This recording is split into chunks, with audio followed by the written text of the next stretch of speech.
Serious, what are some life-saving tips you think people need to know, and in what situation would they be used? When walking in Big 5 territory, if you encounter lions, don't run.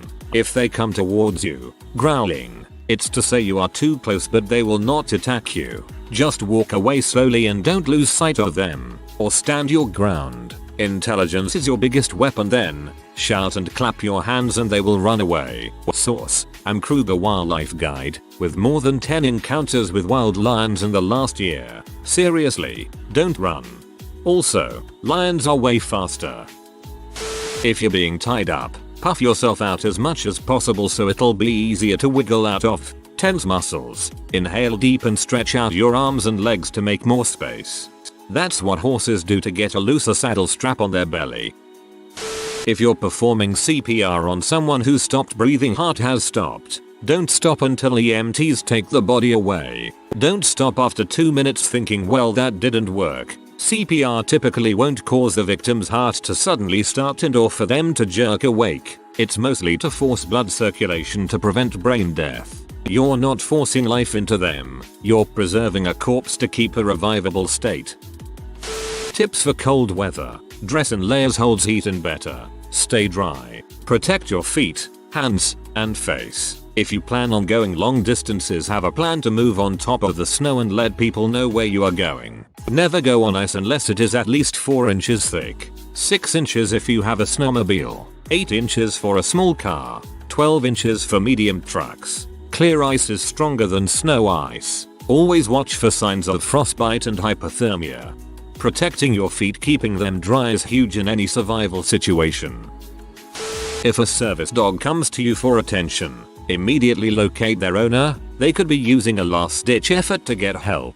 A few months ago, when I was on a delivery for work, I was stopped by a dog who ran out in the middle of the road. Residential. I got out and tried to move the dog, but it followed me all the way to the door of my delivery. Once I was done, I checked the dog's tag to bring it home, and I noticed he had all kinds of medical tags. After I realized what the dog was trying to do, I ran towards the correct address and the dog led me through a screen door on the porch. His owner was passed out on the floor, and I called 911. The individual had a phone, brought by the dog, by its head, and a bag of medications by his side. The dog had done everything it was trained to do, but the person had passed out before it could do anything. The ambulance came, got his pulse back, and took him to the hospital. I don't know if he ended up surviving, but if I hadn't checked the dog's tags and realized it was a medical animal, I wouldn't have hurried, blatantly invite myself in his house, and ultimately get him to a point of survival. Someone get this dog a steak. A person who is drowning doesn't look like people drowning on TV. When someone is drowning, they rarely cry out, can't wave their arms around, and will often just bob sink at the surface for a very little while, often gasping, before submerging. Don't expect it to look like the movies when you're keeping an eye on swimmers. In the US and I think some other Western countries, you can notify your Department of State that you are going overseas for free. I think it is the Smart Traveler program. This means in event of a natural disaster, political issue, etc., they will know you need evacuation. They also update you on the state of the country as time goes by so you don't accidentally collide with some trouble. A lot of accidents happen just by being in the wrong place at the wrong time, so if you're traveling, it might be worth looking into. Also, embassies' consuls have emergency numbers they answer 24 hours a day. Save, on your phone, this phone number of your nearest embassy consul when abroad. If you get in many kinds of trouble, with the police, other legal issues, medical stuff, if you're a victim of a crime, lost your passport, etc., they can help you much more effectively than your family friends back home can. Do not pull objects, knife, glass, splinter, etc., from a deep wound. They might be sealing or slowing flow from an artery, or they might cut an artery when you pull them out. Put pressure around such an object to slow bleeding till emergency responders take over.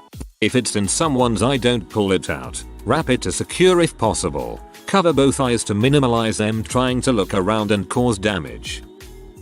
If someone is choking but they are coughing, talking, do not intervene. Let them cough it out. The ability to cough is a sign that air is able to get in and out and that they only have a partial obstruction in their airway. If you try to intervene with the Heimlich or back blows, you could force it out, or you could dislodge the blockage and cause a full obstruction. Obviously, if they're not breathing or coughing, then you should definitely administer back blows. Just remember to check in between each one in case you partially dislodge the object. If you fall into water, don't panic. You don't have to be able to swim, you just have to float. Hold your breath and let yourself bob to the surface. If someone is in trouble in the water, they will absolutely kill you in the mindless panic. Bring something with you, a float, a rope, a towel, and use that to bridge the gap between you so you can tow the person in. If you must make direct contact, come up from behind and slip your arm across the victim's chest. Pull the victim's back to your chest and keep his/her arms facing away from you. I've been in the death grip of a fat little 8-year-old and he nearly took me out. If a panicked drowner does grab you, do everything in your power to go down toward the bottom. Most will let go. That's the last place they want to go. Recognize that even if you are both a strong swimmer and a trained rescuer, you are still risking your own life if you go to the aid of a swimmer in trouble. Take it very seriously. If you're stuck in a stampede, as soon as you get knocked down, your chances decrease significantly. If this is the case, however, and you can't get up immediately, assume a protective posture with your feet tucked up and your hands covering your head. Try to position your face in the direction the crowd is moving so you don't get kicked, and try to get back on your feet ASAP. This is by far one of my very worst fears. Holy crap, I can't imagine how scary that would be. I had a friend get lost and go down a logging road and get snowed in. She was reported missing for several days. When they found her, she'd managed to keep herself alive by packing the single water bottle she had with her with snow, placing it on the roof of her car, and waiting for it to melt. Then she'd drink and repeat. If she hadn't thought to do this, she'd be dead. She had frostbite on her toes, but after several weeks of physical therapy made a full recovery. I live near the Gulf of Mexico. At the end of one of our beaches, there is a waterway with a heinous rip current. There are signs everywhere, in many languages, warning people not to get in that water, to stay off the jetty. Every single year people drown there because they ignore those signs. I was there every day last week, and each time there were tourists climbing on the wet and slippery jetty despite the signs and the obviously wild water. My tip is for people to obey warning signs. They are there for a reason. I wonder if we put a death counter sign, or a days without an accident on this jetty sign, if people would get the message better. A few survival tips for mainly the desert, but also a lot of places. If you are lost in the desert, or a lot of places for that matter, the number one thing you can carry to increase your chances of being found is a small reflective mirror. Anytime a plane flies overhead, you can reflect light towards them and you greatly increase your chances of being found. This seriously is more important than carrying more water with you. Not that water doesn't help, it's just not realistic to carry that much water on your back. Furthermore, if you get stranded in the desert with a vehicle, do not leave your vehicle to find people. You are a lot harder to see than your vehicle, and your car can provide shelter. Your car has some good reflective mirrors to signal with, especially the rear view mirror. People die all the time doing this, often found only mere miles from their car. Finally, the universal sign for needing to be rescued is waving two arms up and down. If you wave only one arm to a passing plane, you will not be helped, or at least are less likely to be helped. Also, because a few people have been wondering what to do if you can't use both of your arms, there is another universal way to signal for help that is more versatile. The way I can best describe it is 3 of anything quick signal. 3 gunshots, 3 whistle blows, 3 flashes of a flashlight, 3 flashes from a reflective mirror, etc. Just make sure they are spaced widely enough, at least 1 second, and that you spend a considerable time before making your next 3 signals. There have been many deaths that could have been prevented had this advice been followed. I think if I was in a plane low enough to see a single person in the desert waving an arm in the middle of nowhere or next to a stopped vehicle, I would probably report it anyway. If you get caught in a rip current, swim horizontally parallel to the shore at the fastest speed you can comfortably maintain. Don't worry that you're going further out. Eventually you'll be out of the current and can slowly head back inland. Try to swim against it and you'll just tire yourself until you drown. Also, one of the ways to identify a rip current is to look out for gaps between the waves. The calmer gap between waves may look safer for you to play without worry about waves washing over your head or overtaking little Timmy, but a small patch of calm water in an otherwise choppy sea is often a rip current. Death from a rip current is completely avoidable. When you're making a turn across oncoming traffic, keep your wheels pointing straight ahead until the opportunity comes for you to make the turn. If your wheels are facing into the turn and someone hits you from behind, they will push you into the oncoming traffic and dead you will go. Finally something I can use. If you work around stuff that can cut someone, easy metal scrap, sheet metal, or really any factory or construction work, wear a belt. IDC if you don't need one to hold your pants up. A belt can be a quick easy tourniquet and save a life. Source: my belt saved a life. Also, always wear safety glasses and don't use gloves long sleeves around machine tools. If you find yourself hurt in a public place, direct your pleas to one person, not to the crowd, cause everyone will think somebody else will help you. It is called the bystander effect. One of the reasons in CPR first aid training they tell you to point someone out and say you call 911. If your car breaks down in a remote area cut off from civilization, stay with it. To draw attention, burn a tire during daylight. Somebody is likely to see the thick, black smoke. To add, if you are in a bad situation, your car does not matter anymore. It is just a thing. If you are freezing, then rip up your car's seats and wrap the foam around your feet and hands. Rip off your rearview mirror so you can signal rescuers. Been to a fair few places and the one that kept me from harm most is always be aware of your surroundings. Seems common sense, but you can't only imagine the number of people who might have escaped harm were they a little more attentive to the world around them. In any place, in any situation, focusing less on yourself and more on what's going on around you will keep you alive longer than just about anything. It's likely too late for anyone to see this, but hopefully this helps a few. Nuclear warfare is a serious threat that hasn't been mentioned yet. The following was common knowledge during the Cold War era, but most people my age don't know what to do in a nuclear disaster. In a nuclear explosion, most of the damage and death is caused by the shockwave the blast creates, not the fireball, which has a comparatively small radius. One day you may find yourself outside or looking out a window to see an extremely bright flash, as bright as if you were staring straight at the sun. Do not attempt to locate the source of the flash. You have maybe 8-10 seconds to respond if you're far enough away from the fireball. Lay face down on the ground and put your thumbs in your ears and fingers over your eyes. Breathe through your teeth. Since you're laying face down, the shockwave will mostly pass over you. If you're standing up, it can cause your lungs, eardrums, and other organs to explode. Once the shockwave passes over you, you need to find shelter immediately. I said before that most death from the explosion is caused by the shockwave. Well, far more death is subsequently caused by nuclear fallout after the blast. Do not attempt to travel anywhere. Just get underground. If you're next to a complete stranger's house or a business, don't hesitate to go inside and hide out under as much concrete and steel as possible. You need to remain in this location for the next 48 hours. This is critical. Even if you survive the blast, if you attempt to go home and spend just 20 minutes outside traveling, you will more than likely die of radiation sickness.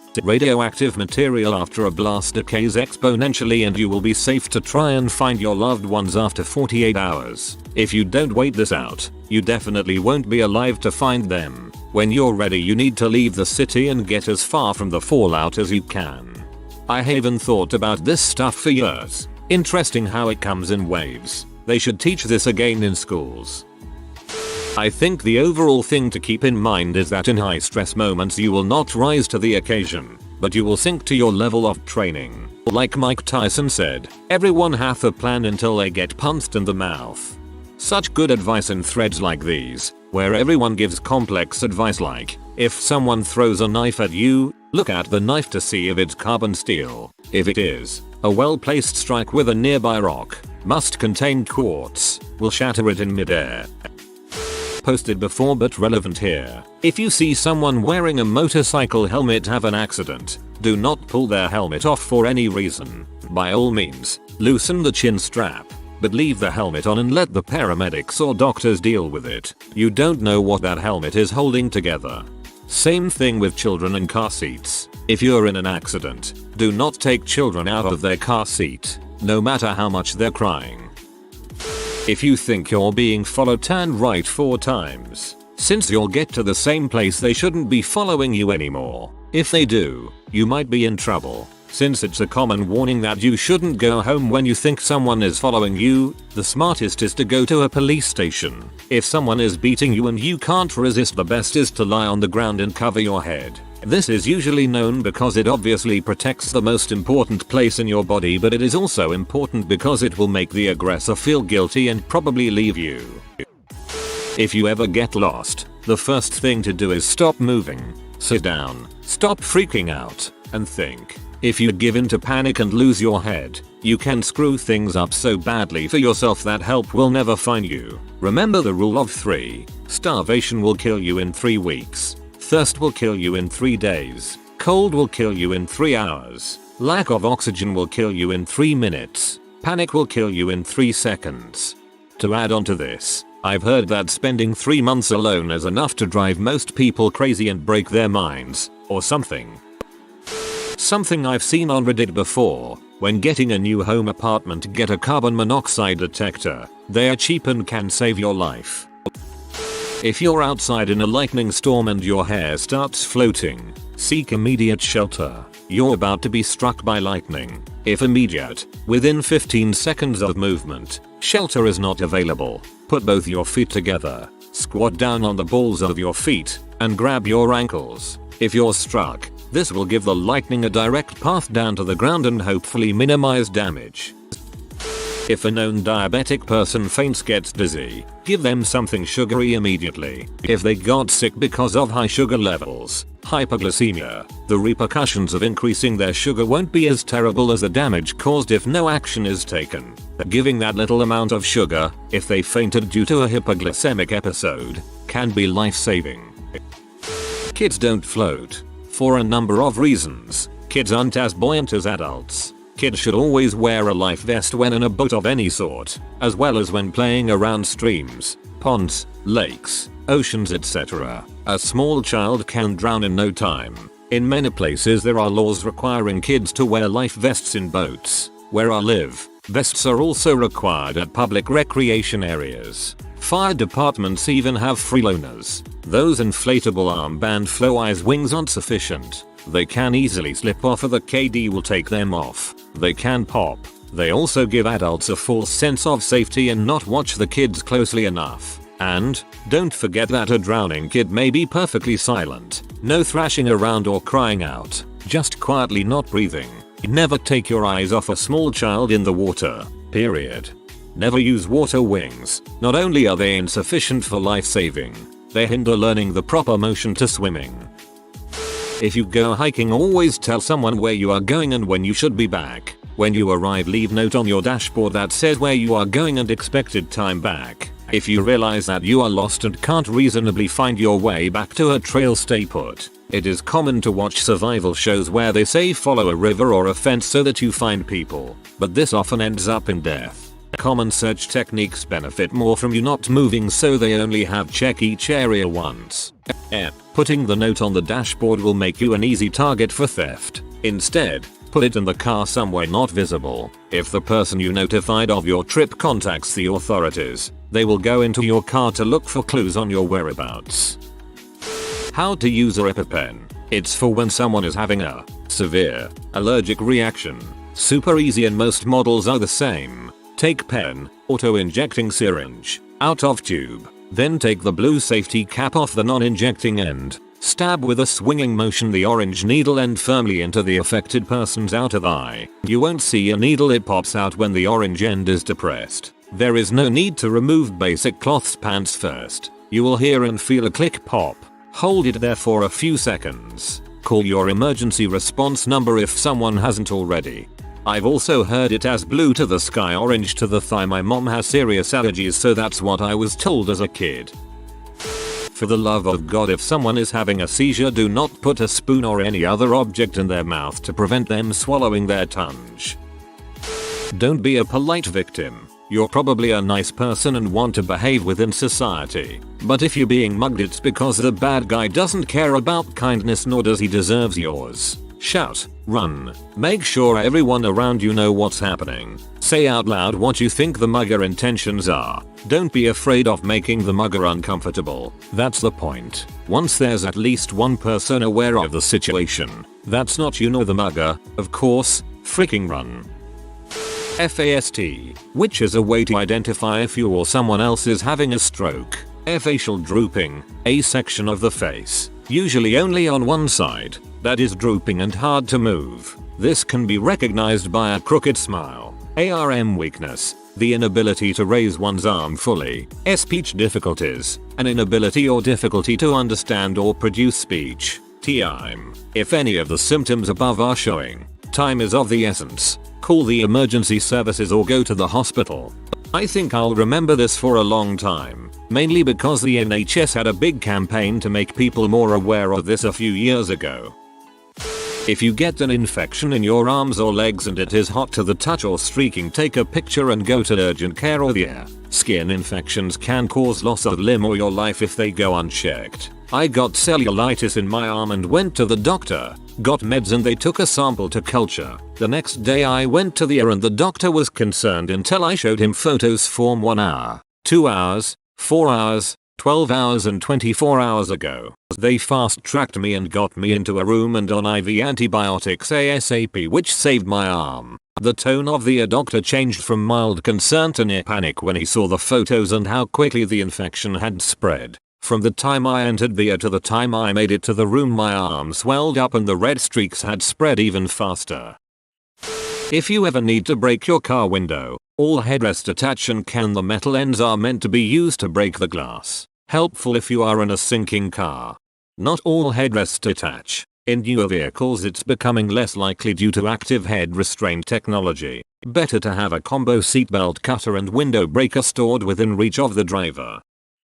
This is for driving on snowy or icy roads. If you ever start skidding, do not brake. That will only lock the tires and frick you harder. What you need to do is take your feet off the pedals and steer with the skid until the tires find grip again. To add to this, BC people in my town drive like there's a goddamn foot of snow on the ground when it's just an inch. 4-wheel drive gives you exactly zero ability to stop any faster. Don't tailgate people, leave following distance and don't drive 60 miles per hour in the snow.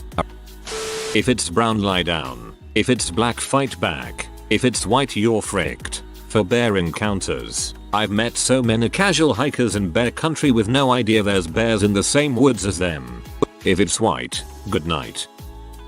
Realize that your family medical history is your medical future. Check your blood pressure and maintain it using all means available to at or below 120/80, unless otherwise directed by a doctor. Former candidate for stroke, now happily 117/78.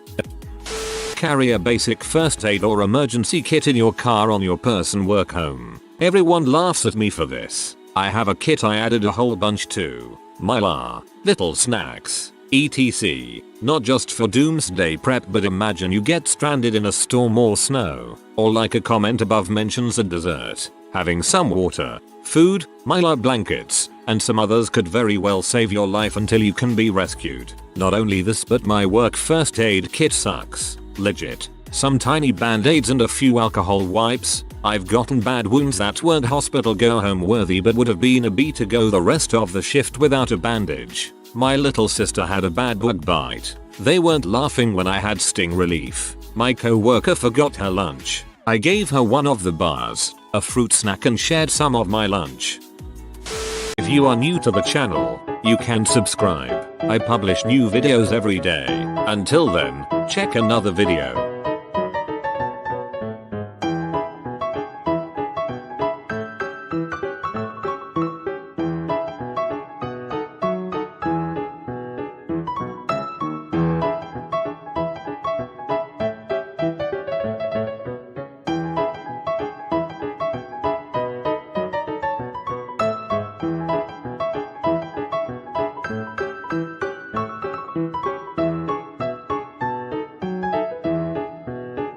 Bye for now.